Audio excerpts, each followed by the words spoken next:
Salut à tous, c'est encore moi, Patrick Duval.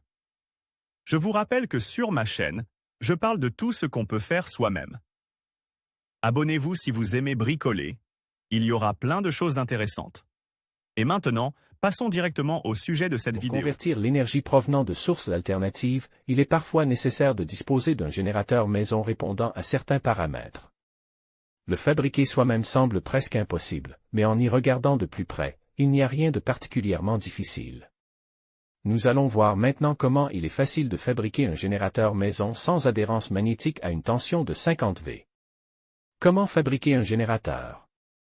La première chose à faire est de fabriquer un rotor. Notre générateur sera fabriqué à partir d'aimants permanents, selon le schéma le plus simple, sans enroulement d'excitation. Sur le tour, à partir d'une matière plastique quelconque, fabriquez d'abord un cylindre pour les aimants en néodyme disponible. Au centre, nous perçons un trou pour l'arbre.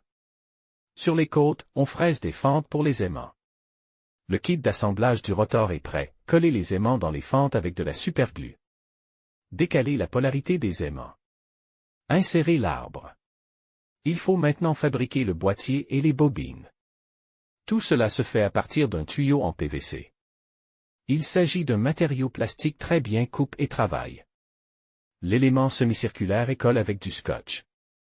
Vous comprendrez plus loin pourquoi. Ensuite, une rainure au milieu est découpée à l'aide d'un couteau de papeterie. Le bétail est retiré à ce stade. Le déflecteur est collé.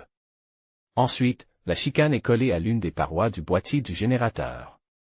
Deux éléments de ce type sont nécessaires en fonction du nombre de bobines. Commençons à les enrouler. Nous prenons un fil d'une épaisseur de 0,2 mm.